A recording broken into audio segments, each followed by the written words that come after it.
परमात्मा कहते हैं जीवित जग में जूती पड़े फिर जम तोड़े छाती। हाँ, जीवित यहाँ पर माटी हो गिरा गयम के दूध गढ़ेंगे वो न्यारे दुख तुम्हारे ऊपर। तो इस विष ने कौन खाओगा जब ज्ञान हो जाएगा। तो ये कारण क्यों हो गया है? क्योंकि हम भगवान के विधान से अपरिचित होकर पाप कर रहे हैं। अब छोटे छोटे बच्चों को दास देखता है, बड़ी खुशी होती है। वो कहता जी मैंने ऐसे बेड़ी उठाकर दे दी गलती से, रोता है मेरा नाम खंड हो गया। तो पुण्यात्मा ये समाज तैयार होगा क्या? ये बच्चे बुराई करेंगे आगे चल के? ये ऐसा सोच समाज तैयार हो जाएगा, इनको देख देख और आदमी भी दूसरे भी इनका अनुसरण करेंगे। छोटे छोटे बालक ऐसे ऐसे नेक नीति से रह रहे हैं। एक छोटा सा बच्चा, उसको 100 का नोट मिल गया, गली में पड़ा था, आते उसने अपनी माँ को दिया कि वहाँ पड़ा था। उसकी माँ ने कहा नहीं बेटा इसको हम नहीं प्रयोग करेंगे, इसको उठा के यहाँ दान पात्र में डाल दिया। तो और नहीं तो पहले तो जब ज्ञान ना होता माँ सबसे पहले जेब में डाले। पहले तो बच्चा है ना घर लेकर आवा करा पता नहीं कहाँ उड़ा उसकी टॉफी खावे रोरन खवावे फिर। तो इस प्रकार परमात्मा के इस ज्ञान से ऐसे रंगे जाओगे आप, सपने में भी नहीं गलती कर सकते। और माया की आवश्यकता होगी तो भगवान दूर नहीं, ये सत्कर मान लेना। भगवान को किस लिए खोजते थे? हमें किस चीज की डिमांड हो आगे धर देगा ठाक, आप कह सत्कर मान लेना। भगवान इसी को कहते हैं।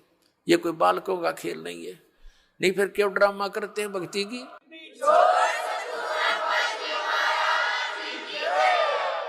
ये वो समृद्ध शक्ति है, एक वचन में सब कुछ कर सकता है आपके लिए, लेकिन उसके कराने योग्य आपने बनना पड़ेगा। कहते हैं सतगुरु के दरबार में कमी काहे की ना, और अंसा मौज नहीं पा रहा तेरी चूक चाकरी में। तो अगर इस सच्चे दरबार में किसी चीज की कमी नहीं है और आपके ऊपर मेहर नहीं हो रही है, तो आपकी कोई चाकरी में, आपकी सेवा और शुश्रूषा में कोई त्रुटि है, उसको ठीक कर, तुरंत बिजली आ जाएगी। करंट आने के लिए, बिजली पावर आने के लिए हमने उस योग्य बनना पड़ता है, गुड कंडक्टर। तो बिजली आई सारे काम होंगे फिर तो जो उसके गुण हैं। तो उस बिजली को आने के योग्य बनाओ, और इसी तरीके से बनोगे आप, इस ज्ञान से, इस भक्ति से समर्पित हो जाओगे।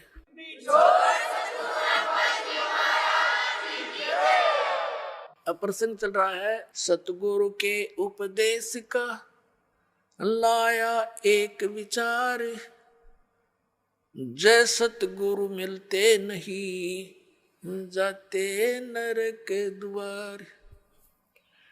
अब नरक द्वार में दूध सब करते खेचा तान, उनसे कबू ना छूटता फिर फिरता चारों खाने। के दुर्गति होती चार खानी में भ्रमता कदे ना लगता पार। और ये सब फेरा मिट गया मेरे सतगुरु के उपकार, यानी उस परम संत, उस संत की कृपा से, इस मंत्र की प्राप्ति से मेरा यू सारा जो दुख था ये बाईपास निकल गया। 100 फेरा सब मिट गया मेरे सतगुरु के उपकार। फिर क्या बताते हैं? 7 समुद्र की मसीह करूं और लेखनी करूं बन राय, धरती का कागज करूं गुरु गुण लिखो न जाए। होय होय। अब बता के गुण लिखेंगे इस परम पिता परमात्मा का? इतने कष्टों से हमें निकाल दिया। एक कुत्ते का जीवन लिखने लगो, एक मक्के के दुख है उसके ऊपर।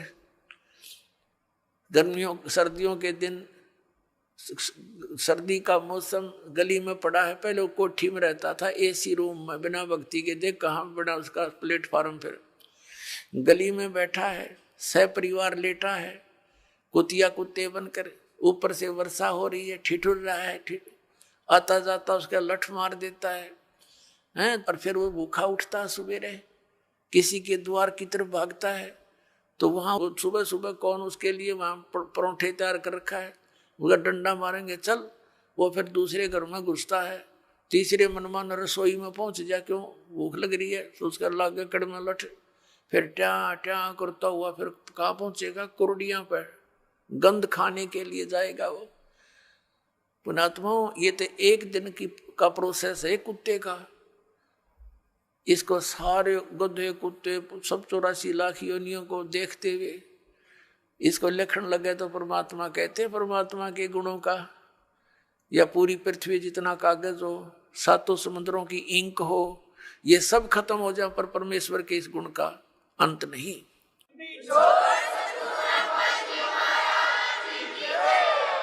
अब पुण्यात्मा परमात्मा बताते हैं, गुरु गोविंद कर जानियो रहियो शब्द समाए, मिले जब दंडवत बंदगी नहीं तो पल पल ध्यान लगावे। गुरु जी को गोविंद यानी परमात्मा तुल्य मानकर अपना इस भक्ति रूपी गेम को सफल करना। पुण्यात्मा परमात्मा जब आए थे वो स्वयं भगवान थे, और हम उनको ना पहचान कर हम एक सिंपल मैन मानते रहे।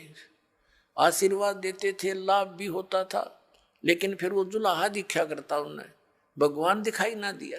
इस करके हम सारे रह गए यहीं पर 64 के 64 लाख। अब परमात्मा ने बताया कि गुरु को गोविंद समझकर, भगवान समझकर डील करो, ट्रीट करो उसको। जैसे ये दास तो भगवान नहीं है, लेकिन वो परमात्मा ऐसे ही दास की तरह रोल करके चले गए, वो भगवान थे और काल हमारी रोल मार गया नू। तो इसलिए परमात्मा ने कहा है कि गुरु जी को तुमने परमात्मा मानकर अपने इस भक्ति मार्ग को सफल करना होगा, ना कतई नहीं होगा ये तुम्हारा। जैसे गणित के अंदर एक ऋण का प्रश्न होता है, उसमें मूलधन ज्ञात करना होता है, उसके लिए मानना पड़ता है, मान लो मूलधन 100 रुपये। वो 100 रुपये मूलधन नहीं होता, मूलधन तो अरबों खरबों में होता है, करोड़ों में होता है। वो मूलधन अरबों करोड़ों वाला प्राप्त करने के लिए हमने 100 रुपये मूलधन मानना पड़ेगा। ये मजबूरी समझ लो, ये जरूरी समझो, इसके बिना वो मिल नहीं सकता। हमने जिस मूलधन की हम खोज कर रहे हैं और वो नहीं मिला तो हम फेल हो गए, नंबर 0 हमारे। तो गुरु जी को आप जी ने ये समझना पड़ेगा कि भगवान ही बैठे। जैसे हम परमात्मा के पास जाएंगे तो हम कैसे डील करेंगे उनको, जैसा इस दास को करोगे ये आपका स्वभाव बनेगा, यही भाव बना रहेगा। तो इस भाव और स्वभाव को हमने यही चेंज करके जाना पड़ेगा उसके दरबार में। और वहां जाकर फिर मन में 2 सटपट रहेगी तो फिर पटक देंगे उल्टे ठाके। वहां तो छालनी में छाने जाओगे पुण्यात्मा, उड़ा कोई किसी की गवाही की जरूरत को नहीं। तो इसलिए हमने परमात्मा बताते हैं, गुरु गोविंद कर जानियो रहियो शब्द समाए, यानी जो मंत्र दे दिया उसका जाप करते रहना। और मिले गुरु जी जब दंडवत बंदगी प्रणाम करे, और बाद में नहीं तो पल पल ध्यान लगावे, यानी उनकी याद रखे इन गुणों को। हे भगवान, जब आपको पुण्यात्मा अमिताभ बालक हो, छोटे से बच्चे को 2 साल का, कोई 3 वर्ष का, यानी जिस दिन नाम मिला उसी दिन से आपकी ये भक्ति मार्ग में आयु काउंट होती है। कोई 4 वर्ष का, कोई 5 वर्ष का, कोई 10 वर्ष का, ये बच्चे ही गिने जाते हैं। जब आप थोड़े से मैच्योर हो जाओगे तो फिर देखना आपकी स्थिति थी, आप रोया करोगे बैठ कर, भगवान जुल्म हो गया था, मनुष्य जीवन इतना अनमोल था, कौड़ी बदले जा था। और फिर इस दास की आपको उपयोगिता का पता चलेगा, फिर उसकी भूल पड़ ही नहीं सकती। इतना उपयोगी वस्तु एक पल भी नहीं हम दूर हो सकते जिसमें इतना लगाव बन जाएगा, ऐसा खिंचाव बनेगा। और ये लगाव, ये खिंचाव ही आपको सतलोक लेके जाएगा। जैसे हम इस काल भगवान के ऊपर आसक्त हुए और इतने आसक्त हो गए कि डटे नहीं डटे, वहां पर इतना सुख छोड़कर हम इस गंध में आए गए, केवल इसकी चाह, इसके ऊपर आसक्त हो गए। अब इसके असलियत का पता आपको लग जाएगा। तो 1 नंबर का विलियन है, सब धोखा करके काम करावे, बला तुम्हारे से सारा काम करवा रहा है और आप खा रहा हमारे को। तो फिर आपका इससे दिल लटेगा और परमात्मा की तरफ जाने के लिए आपको इस दास के अतिरिक्त पृथ्वी पर कुछ दिखाई नहीं देगा। अतः फिर अपने आप आपकी आशा आपकी हर तरह से हट करके व्यक्ति इस दास पर जो है ना इकट्ठी हो जाएगी, एकत्रित हो जाएगी, और इतनी कसक हो जाएगी कि आप डटे नहीं डट सकते। और यह भक्ति की शक्ति जो दास ने बताया, कमाई तुम्हारे साथ होगी। तो इस प्रकार फिर हम सतलोक जा सकेंगे, नहीं तो यह बात बनेगी नहीं जल्दी से। अब फिर क्या बताया है कि कबीर हरि जय रूठ जा, गुरु की शरण में जावे। कहें कबीर गुरु रूठ गए, हर ना होते सहाय। जैसे क्या बताते हैं, जो व्यक्ति अपने पाप कर्मों के कारण दुखी होते हैं तो वो कहा करते हैं कि हमारा राम रूठ गया, हमारा राम रूठ गया। नए नए दुख आने लग गए हमारे ऊपर। और जो सुखी होते हैं उनको यूं कहा करते, इनका राम राज्य है, इनका ऊपर भगवान प्रसन्न है। और जो दुखी होते हैं वो कहते हैं हमारा राम रूठ गया। अब पुण्यात्माओं, जब तक हमारे पुण्य चलते हैं तो हमें सब सुख सुविधाएं उपलब्ध होती हैं, तो ऐसे लगता है कि हमारा राम राज्य है, प्रसन्न है। और जिनके पुण्य खत्म हो गए, उनके पाप शुरू हो गए, तो उनका राम रूठ गया। अब जैसे गुरु गोविंद दोनों खड़े, किसके लागू पाए, बलिहारी गुरु अपना, जिन गोविंद दियो मिलाए। अब क्या बताते हैं, परमात्मा ने कितना एग्जाम्पल दिया हमारे को समझाने के लिए। कैसा उदाहरण दिया है कि जैसे आप कहीं खेतों में एकांत स्थान पर या कहीं पर मजदूरी कर रहे हो, कोई कार्य कर रहे हो, मटका भर ले गए पानी का घड़ा घट, और जब तक उसमें जल है तो नो प्रॉब्लम, प्यास लगी घट घट पिया, फिर काम लाएंगे। और जब वो घट यानी घड़े में पानी खत्म हो गया, जल खत्म हो गया, तो समस्या उत्पन्न हुई। तो फिर वो राम रूठ गया। जब तक उसमें जल था तो राम राज्य था, सुविधा सारी थी, प्रॉब्लम थी नहीं। अब वो जल खत्म हुआ तो राम रूठ गया। अब वो राम मिला कहाँ? हैंडपंप में। हैंडपंप में मिला वो जल, तो वहां गए, हैंडपंप के नीचे रखा मटका, फिर करी उसकी पूजा सेवा और भर लाए, फिर सुखी हो गए। तो जिनके ऊपर अब पापों के दौर चल पड़े, उनके पुण्य समाप्त हो चुके, और सुख होगा पुण्य बढ़ने से, पुण्य प्राप्त होने से। तो यहां परमात्मा कहते हैं कि एक तरफ तो आपके पास एक घड़े में जल रखा है और एक तरफ हैंडपंप है। जल तो समझो परमात्मा है घड़े में, और हैंडपंप गुरु जी है। अब कौन से को सिलेक्ट करोगे तुम? हैंडपंप को, हैंडपंप में तो कितना पानी निकाले, और मटका में जो जल है वो तो थोड़ी सी दिन, एक दिन भी पूरा ना निकाला मन माने पूरे परिवार का। तो यहां परमात्मा कहते हैं गुरु गोविंद दोनों खड़े, और किसके लागू पाए, बलिहारी गुरु अपना, जिन गोविंद दिया मिलाए। हैंडपंप बिना जल नहीं मिला। कबीर हरि जय रूठ जा, गुरु की शरण में जावे। कहें कबीर गुरु रूठ गए तो हरि ना होत सहाय। जैसे हैंडपंप खराब कर दिया आपने, उसकी केयर टेक करी नहीं, तो फिर जल कैसे मिलेगा? अब गुरु रूठ गया तो भगवान साथ नहीं देगा बिल्कुल भी। परमात्मा कहते मम संत मुझे जान मेरा ही स्वरूपम, मेरे संत को मुझे ही जान लेना, तब मैं तेरे निकट आऊंगा। नहीं तो परमात्मा ये सोचते हैं जैसे जैसा व्यवहार आप इस दास के साथ करते हो और जो सोच इस दास के प्रति रखते हो, तो परमात्मा ये वो करते हैं, निरीक्षण करते हैं, जांच करते हैं कि यदि इस दास के स्थान पर वो मालिक विराजमान होते तो आप जी ऐसा ही व्यवहार करते। क्योंकि परमात्मा एक धारणक रूप में रहा करते, ऐसी क्रिया करते थे जैसे आप जी करते हो। और वो शूद्र वर्ण में, जैसे महर्षि रामानंद पंडित जी बड़े विद्वान माने जाते थे, और परमात्मा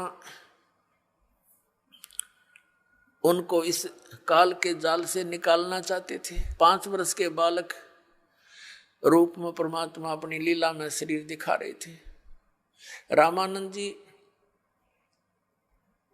का एक शिष्य था, उस शिष्य को परमात्मा ने एक प्रश्न किया था कि तुम विष्णु जी को सर्वेश्वर बताते हो, इनका तो जन्म मृत्यु होता है, पुराणों में ऐसा लिखा है। जिस बात से क्षुब्ध होकर के उस रामानंद जी के शिष्य ने परमेश्वर कबीर जी से कहा था, क्या तूने दीक्षा ले रखी है, तूने पुराणों का ज्ञान कहाँ से हुआ? परमात्मा ने कहा कबीर जी ने कि मैंने दीक्षा ले रखी है, गुरु बना रखा है, जो तेरा गुरु जी है वही मेरा गुरु जी है।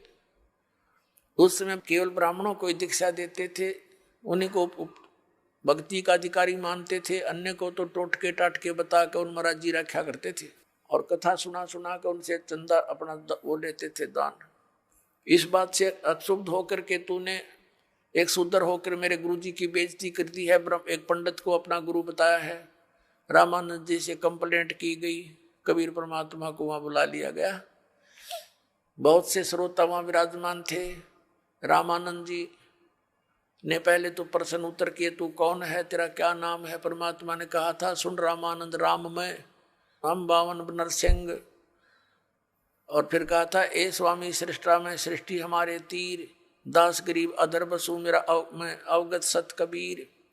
रामानंद जी से कहा था कि ए रामानंद जी, मैं सारी सृष्टि का रचनहार हूँ और ऊपर सतलोक में रहता हूँ, मैं पूर्ण परमात्मा हूँ। इस बात से दुख मान गया रामानंद जी। बहुत सी गाली गलोच किया परमात्मा के प्रति कि तू नीच जात का है, छोटी जाति, ऊंचा मुंह बातें करता है, तो कुजात है, तेरे माँ का पता ना पिता का पता, पता नहीं कहाँ मिला था। इस तरह की ऊंची मंदी बातें कही और परमात्मा खुश होकर खड़े रहे। जैसे एक सुयोग्य शिष्य ने अपने गुरु जी के सामने, चाहे वो कुछ भी बोले, वो कोई ऑब्जेक्शन, कोई दोष मन में नहीं आना चाहिए, ये रिहर्सल हमें बता कर गए थे परमात्मा। रामानंद जी गाली दे रहे हैं और परमात्मा खुश होकर खड़े कि आप जो कहो सिर उधारिए, लेकिन मैं हूँ वही जो आपको दास ने बताया, मैं परमात्मा हूँ। रामानंद जी का नहीं यकीन हुआ, वो बीच में पूजा करने लग गया कि रुक जा थोड़ी देर। बीच में पर्दा लगा दिया कि मैं शूद्रों के दर्शन भी नहीं करता, ये दिखाने के लिए। और झोपड़ी के अंदर बैठकर एक पूजा करने लगा, जैसे भगवान विष्णु की काल्पनिक मूर्ति बनाई। ये शालिग्राम की पूजा ऐसे करते थे जैसे विष्णु जी की मूर्ति को, श्री कृष्ण की मूर्ति को नवाते गंगा जल से, फिर उनको साफ कपड़े पहनाते, छोटे छोटे कपड़े बनवा रखे होते। तो ऐसे वो कल्पना से कर रहा था, कोई ओरिजिनल वस्तु नहीं थी अंदर। और वो क्या करते हैं कि सब कपड़ों को उतार कर भगवान के सब नवा धोवा के फिर धोती बांध देते हैं, कुर्ता बना देते हैं, तिलक लगा देते हैं, मुकुट रखते हैं और साथ में कंठी की माला भी, एक कंठी भी डालते हैं, जो वैष्णव साधुओं की पहचान होती है। तुलसी के एक मनिये की एक ही मन का होता डोरी में। अब मुकुट रख दिया, उस दिन माला डालनी भूल गए रामानंद जी। और रामानंद जी ने सोची आज तो बात बिगड़ गई भाई, माला डालनी भूल गए, लेकिन उस दिन जो कर्म कांड के अंदर मुकुट रख दिया तो मुकुट उतारा नहीं जा सकता, पूजा खंडित मानी जाती है उस कर्म कांड के अंदर। और यदि पूरा श्रृंगार नहीं हुआ, कंठी नहीं डली, तो भी पूजा खंडित, इनकम्प्लीट रह गई। तो रामानंद जी ने सोचा इस मुकुट के ऊपर से डाल देता हूं। वो मुकुट में फंस गई, अंदर नहीं जा रही है। बड़ा चिंतित हुआ। पुण्यात्मा भगत ही होते हैं, ठीक है, बस डले ढो हैं, लेकिन भक्ति के लक्षण उनमें विद्वान रहते हैं। बहुत दुखी हो गया रामानंद, हे भगवान, आज मेरे से की गलती बन गई। इतने जीवन में 104 वर्ष का हो गया, 16 वर्ष की आयु में लगा था आपके चरणों में, आज तक ऐसी भूल नहीं बनी थी। हे परमात्मा, कोई गलती हो तो माफ करना। बाहर खड़े भगवान कबीर साहब बोलते हैं कि स्वामी जी, इस माला की गांठ खोल लो या गुंडी खोल के और फिर गले में डाल दो, मुकुट उतारना नहीं पड़ेगा आपको। अपना आत्माओं, एक छोटा सा बालक और शूद्र वर्ण में, जुलाहे जाति में, और जिन जुलाहों को, शूद्रों को वो ब्राह्मण लोग छूने भी नहीं देते थे, अपने शरीर से दूर 10 कदम दूर रखते थे। अब इसको ब्राह्मण कहते हैं। ब्राह्मण सो जो ब्रह्म पहचान है, जो भगवान को पहचान ले वो ब्राह्मण है, ना तो सूखे डले डोहे प्राणी। अब जब रामानंद ब्राह्मण ने देखा कि ये कबीर, ये तो परमात्मा खड़े हैं जिसने मेरे मन की बात बता दी, मैं तो कोई कल्पना कर रहा था, मन में सोच ही रहा था, मेरे मन की बात बता दी। अब वो पर्दा दिया फेंक, और सामने हजारों की संख्या में ब्राह्मण दर्शक बैठे कि आज कबीर की पिटाई होगी और रामानंद जी कहेगा कि मैंने इसको दीक्षा नहीं दी, ये झूठ बोलता है। रामानंद जी ने देखा बाहर के पूरा ब्राह्मण वर्ग समाज खड़ा है और उधर एक भगवान खड़ा है सुंदर रूप में। तो कहते परमात्मा कहते हैं वक्त पड़े सौदा करे और बाढ़ में जाओ युग थोथा ज्ञान। उसी समय उस बालक की को ऐसे अपने सीने से लगा लिया परमात्मा को रामानंद जी ने। बोलो सतगुरुदेव की।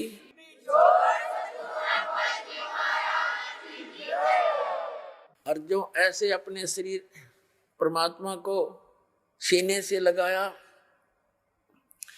तो इतना नरम शरीर था परमात्मा का जैसे रुई रबड़ होता है, क्योंकि उनका शरीर शुक्रम अकायम असनाविरम है। परमात्मा का शरीर हमारे जैसा 5 तत्वों से बना हुआ नहीं है। जैसे यजुर्वेद अध्याय नंबर 40 के मंत्र 8 में लिखा है, कबीर मनीषी शुक्रम अकायम असनाविरम स्वयंभू। वो स्वयं प्रकट हुआ होता होने वाला परमात्मा है, स्वयंभू है, उसका कोई कर्ता नहीं, वो स्वयं बना है, अपना आप ही है, समझो स्वयंभू का अर्थ। और उसका शरीर असनाविरम, या अडचाम का पुतला नहीं।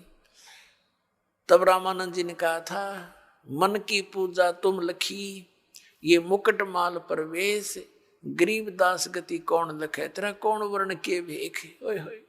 अब रामानंद जी कहते हैं भगवान आप तो परमात्मा हो और आपको कैसे पहचान सके हमारे जैसे जीव सत्र के व्यक्ति। आप किस तरह वेशभूषा में 5 वर्ष के बालक की आयु में और कौन से वर्ण में यानी जुलाए जाति में खड़े हो। आपको भगवान कैसे माने हम, ये जीव कैसे समझ सकेंगे परमात्मा। मेरी तो आपने भ्रम निवारण कर दिया।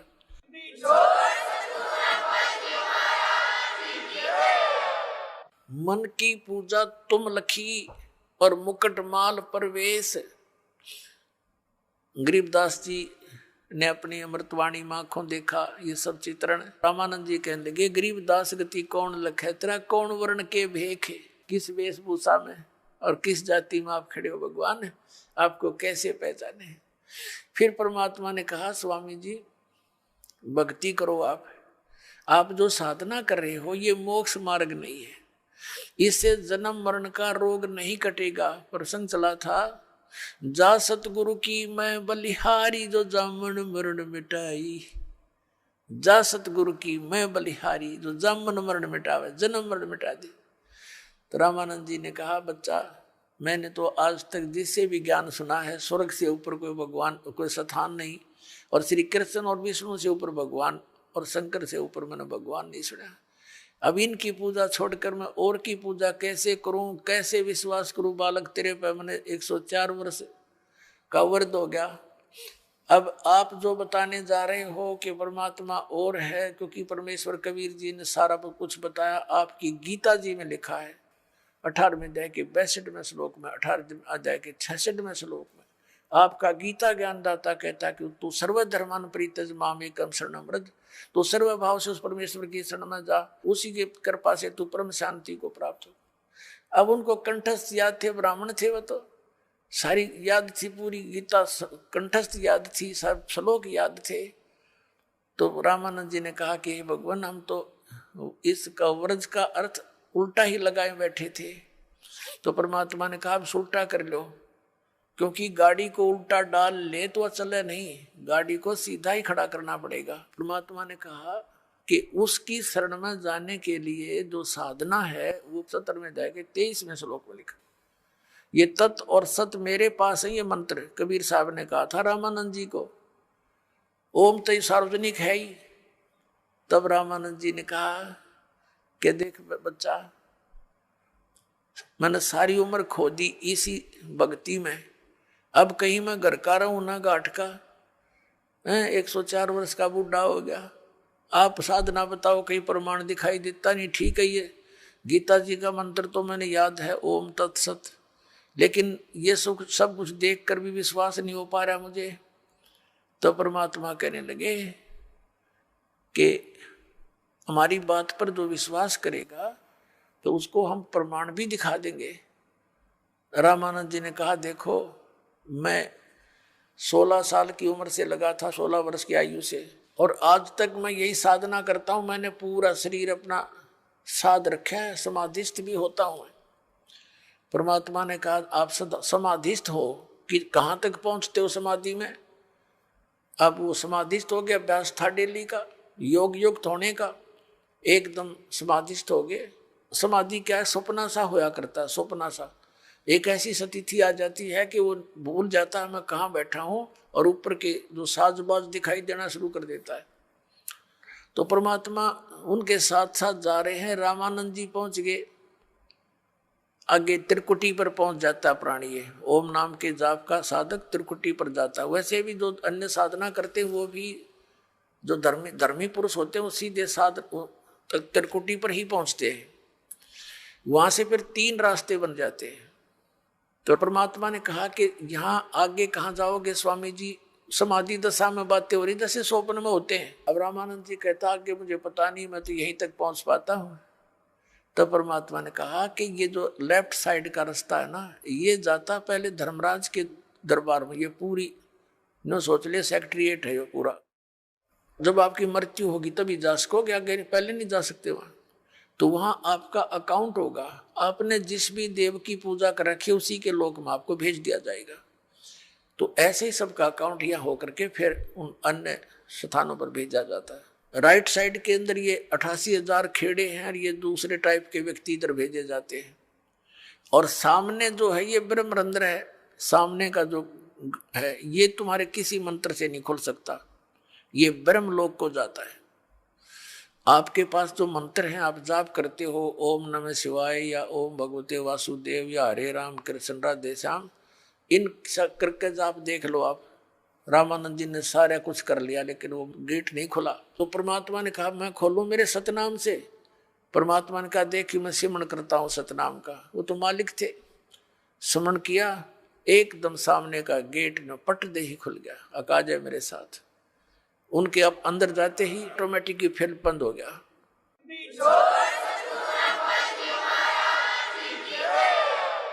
ऊपर ले गए ब्रह्मलोक में, ब्रह्म दिखाया।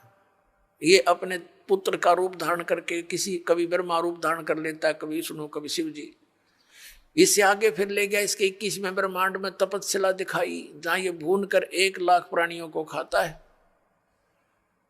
फिर परमात्मा परब्रह्म के लोक में यानी 11वें द्वार से पार करके परब्रह्म के लोक में प्रवेश किया। परब्रह्म से आगे फिर अपने लोक में सतलोक में परम अक्षर ब्रह्म के लोक में सतलोक में ले गए, बाण गुफा को पार करके 12वां द्वार पार करके। तो वहां क्या देखा? वहां की जो स्थिति, जो भगवान वहां रहते हैं, वहां तेजो में शरीर है परमात्मा का, उसको सतपुरुष कहो, परम अक्षर पुरुष कहो, उसको कबीर भगवान कहो। तो सतपुरुष के एक रोमकूप में करोड़ सूर्य मिला दे, करोड़ चंद्रमा, ऐसी रोशनी है उस परमात्मा की, उससे भी तेज है। और नीचे से जो कबीर साहब गए थे 5 वर्ष के बालक की आयु में, वहां चंवर उठा के अपने दूसरे रूप पर चौर करने लगे। तो रामानंद जी ने सोचा कि ये कबीर जी तो यहाँ का कोई देवता है, गण है, और ये है सचमुच वो परम अक्षर ब्रह्म जिसके विषय में गीता में कहा है। तो उसी समय वो सोच ही रहे थे, वो तेजो में शरीर जो तख्त पर, तख्त माने सिंहासन, तख्त का अर्थ कोई यूं नहीं है लकड़ी का तख्त पर बैठे, यानी अनंत कोट ब्रह्मांड के कंट्रोलर के सिंहासन पर विराजमान है। वहां से खड़े हुए और चवर ले लिया परमात्मा से 5 वर्ष के बालक से, और 5 वर्ष का बालक बैठ गया उस अनंत कोट ब्रह्मांड के सिंहासन के ऊपर कबीर रूप में। और वो तेजो में शरीर परमात्मा कबीर जी 5 वर्ष के बालक पर एक सेवक की तरह ऐसे सेवा करने लगे चंवर से। रामानंद जी सोच ही रहे थे कि ये क्या चक्कर हो रहा है, छोटा सा बालक कबीर जुलाहा, और ये इस पर यूं भगवान चंवर करता। इतने में तेजो में शरीर परमात्मा का जो था वो कबीर 5 वर्ष के बालक में समावेश कर गया। अकेले कबीर जी बैठे रह गए, 5 वर्ष के बालक। तब रामानंद जी से कहा परमात्मा ने कि Swami ji I am God, मैं परमात्मा हूं।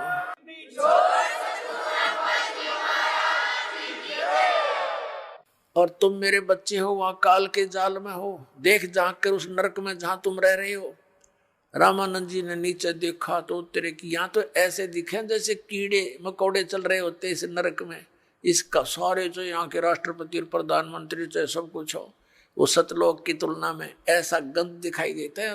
परमात्मा कहते हैं 100 योजन जाती है या दुनिया की गंध 100 योजन तक, एक योजन में 12 किलोमीटर, कहते 1200 किलोमीटर तक इसकी बदबू जाती है ऊपर इस गंदे लोक की, जहां तुम ठाठ मान रहे हो स्वर्ग सारे मिला करके सारे इतने खराब हैं यहाँ के। तब रामानंद जी से कहा कि जाओ तुम वापस यहाँ आना पड़ेगा। हो गया विश्वास आपको? अके भगवान हमारी ताएं खुल गई। जब वापस आए शरीर में, सामने फिर बैठे परमात्मा, वही 5 वर्ष के बालक रूप में जागोष्ठी हो रही थी उनकी। चरण पकड़ दिए 104 साल के उस वृद्ध ने, ब्राह्मण ने, सच वो था ब्राह्मण, और 5 वर्ष के दानक के पैर पकड़ दिए उस बालक के, और कहा कि 2 ठोड़ है, एक तू भया एक से 2, और गरीबदास हम कारणे तुम आए हो मुग्धो। तुम साहेब तुम संत हो, तुम सतगुरु तुम हंस, और गरीबदास तेरे रूप में ना और न दूजा अंश।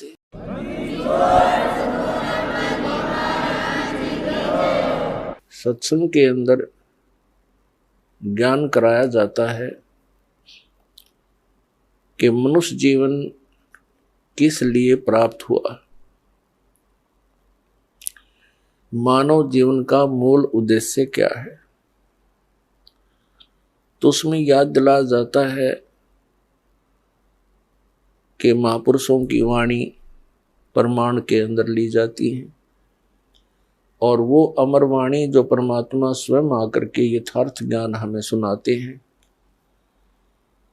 जिसको गीता जी अध्याय नंबर 4 के श्लोक 32 में सच्चिदानंद घन ब्रह्म की वाणी कहा है, कबीर वाणी कहा है।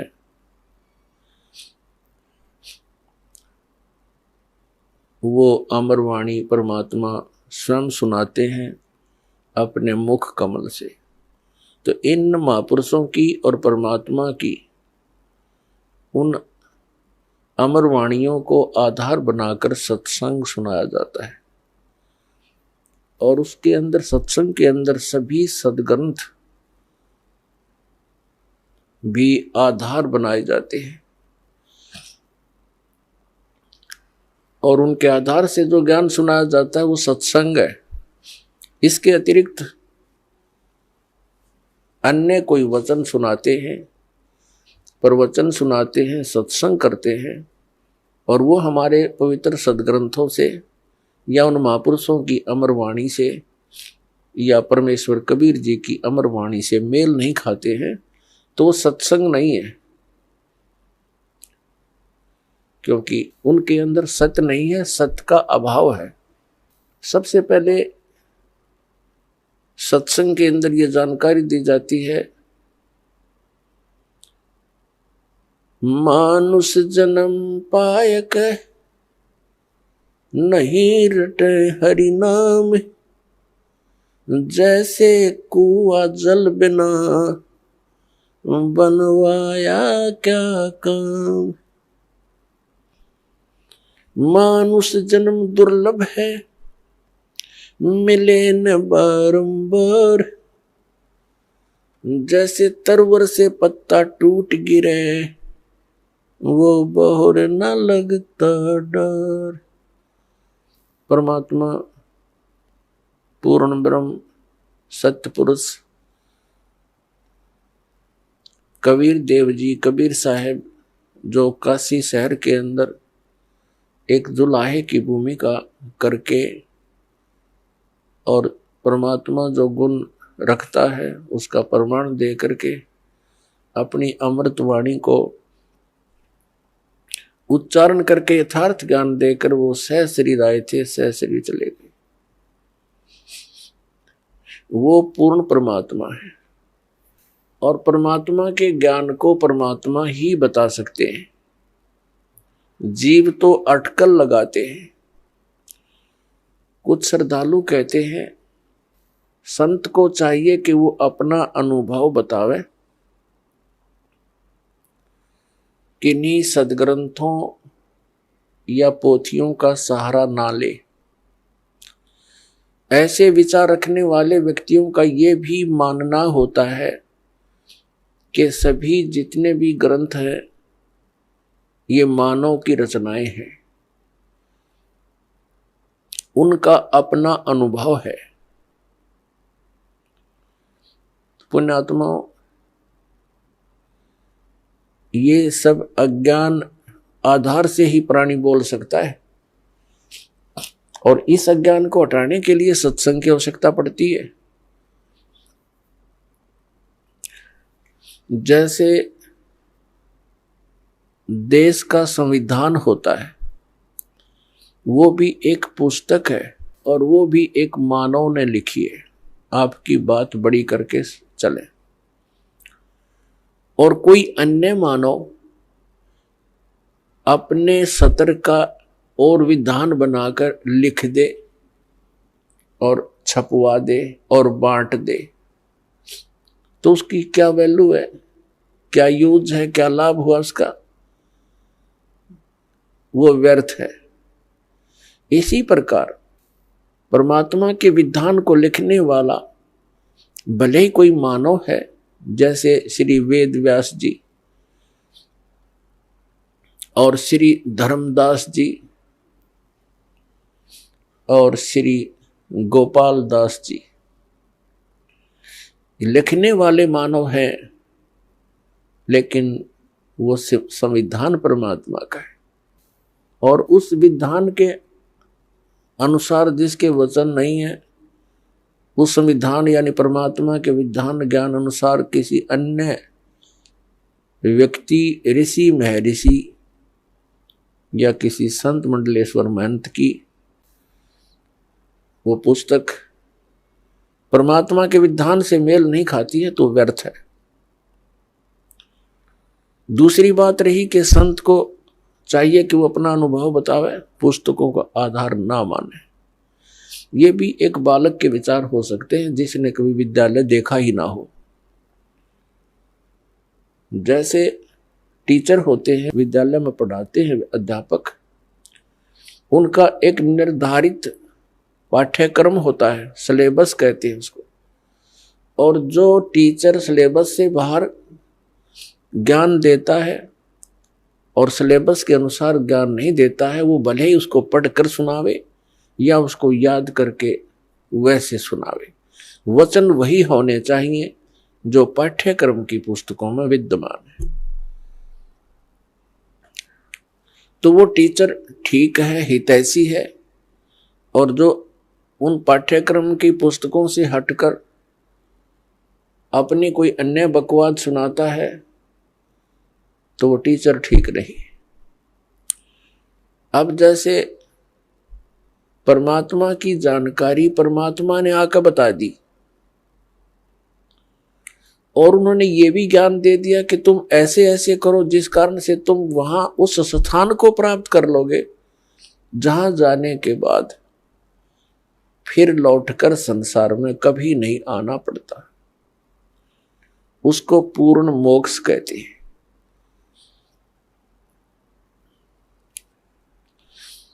अब कोई कहते हैं कि भगवान के दर्शन हो जाए तो कल्याण हो जाता है।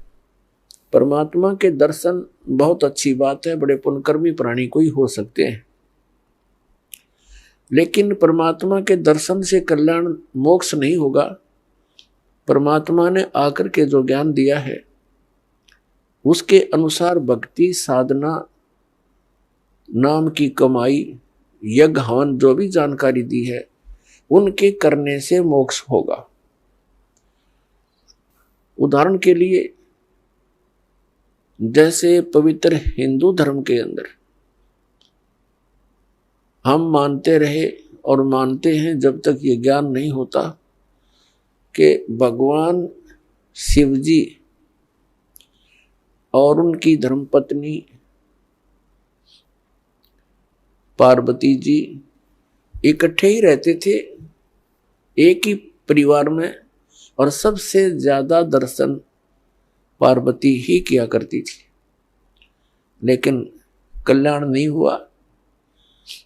कल्याण हुआ उसका जब उनको भगवान शिव ने वो मंत्र दिया और पार्वती जी ने जाप किया, तब उनका उतना कल्याण हुआ जितना भगवान शंकर जी के द्वारा दिए गए मंत्र से होना है।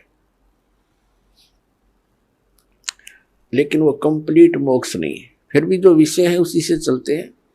कहने का भाव यह है कि भगवान के दर्शन पुण्यकर्मी प्राणी को ही होते हैं, लेकिन संत जो बताते हैं, परमात्मा जो ज्ञान देकर जाते हैं, उसके अनुसार साधना करने से ही मोक्ष होगा। नाम की कमाई करनी पड़ेगी। कुछ एक ऐसे सिरफरे संत हैं, वो ये कहते हैं नाम की कमाई कुछ काम नहीं करे, नाम का जाप करने की कोई आवश्यकता नहीं, सतगुरु पार कर देगा। वो टीचर नहीं, वो दुश्मन है विद्यार्थियों का, जो विद्यार्थियों को ये कहता है कि तुमने पढ़ने की आवश्यकता नहीं, टीचर पास कर देगा। और ये अपने आप में संत भी कहते हैं, और श्रद्धालु इनके पास भी इकट्ठे होकर के संत मान करके इनके गुणगान करते हैं, इनके विचार सुनते हैं, फॉलोअर बन जाते हैं। इसका कारण क्या है कि हमें बिल्कुल ज्ञान नहीं है अध्यात्म का, और जब तक हमें अध्यात्म ज्ञान नहीं होगा, ये संत हमारा ऐसे ही अंडोला बनाए रखेंगे। किसी ने चार अटपट बातें अलग से कर दी, हमने ऐसा लगेगा कि ये पूर्ण संत है। तो दास का उद्देश्य है कि आप जी को अध्यात्म ज्ञान से इतना परिचित करवा दूं कि आप किसी से भ्रमित ना हो सके। नाम दे देना ये तो आसान सी बात है, उसका आपने सिमरण करना है, बहुत अच्छी बात है। लेकिन बने बनाए काम ने बिगाड़ दिए। कोई सिर फिराक है कि वो संत पूर्ण है, वो ऐसा बताता है, वो ऐसा करता है, तो आप जी उनको इस ज्ञान के आधार से अपने सतर से ही रिजेक्ट कर दो कि नहीं, आप भ्रमित हैं, आप जी को ज्ञान नहीं। तो पुण्यात्माओं, अपना अनुभव बताना अच्छी बात है, लेकिन वो अनुभव उन सदग्रंथों से मेल खाता हो। जैसे एक थ्योरी होती है, जैसे बच्चे प्रैक्टिकल करते हैं लैब में, तो प्रैक्टिकल करने से पहले उनको एक लिखित विधान, उसकी प्रक्रिया दी जाती है। फिर बच्चे उनको पढ़ते हैं कि कौन सी कैसे कैसे करना है, उसको पढ़कर फिर वो प्रैक्टिकल करते हैं। तो ये ज्ञान जो है ये एक थ्योरी है, यानी ये लिखित जानकारी है जो प्रैक्टिकल हम करने जा रहे हैं। जिनकी थ्योरी ही गलत है तो प्रैक्टिकल भी ऑटोमेटिकली गलत होगा। तो हमारे जो सदग्रंथ है ये हमारी थ्योरी है, और परमात्मा के जो साधन उसमें वर्णित है वो करना हमारा प्रैक्टिकल है। फिर उनके करने से जो उपलब्धि होगी वो भी सदग्रंथों में लिखा हुआ है। फिर वो बताने की आवश्यकता कैसे पड़ेगी, अपना अनुभव बताओ। तो इस प्रकार ये भ्रमित व्यक्ति कदम कदम पर बैठे हैं, भ्रमित करने वाले। श्रद्धालुओं की कमी नहीं, श्रद्धालु को तो परमात्मा की एक विशेष कसक होती है और वे परमात्मा के लिए भटक रहे हैं। आत्मा जब से मालिक से बिछुड़ी है, इसको उसी समय से उसकी आवश्यकता महसूस हो गई थी। जिस भक्त आत्मा ने सृष्टि रचना सुन रखी है, तो उनको ज्ञान है कि पहले तो हम अपनी स्वेच्छा से इस काल भगवान के साथ लग गए और भगवान से विमुख हो गए, और जिसमें ये प्रकृति दुर्गा देवी जी इस काल भगवान के पास छोड़ी गई। उसी समय से इस काल ने हमारे साथ दुर्व्यवहार प्रारंभ कर दिया और उसी दिन से और आज तक हमें सिवाय परेशानी के कुछ नहीं मिला। तो उसी समय इसको महसूस हो गया था, इस दुर्गा को पुकार की थी, भगवान मुझे बचा ले। अपने पैर पे कुआड़ा मार के हम यहाँ आए हैं और पुकार करते हैं, भगवान बचा ले।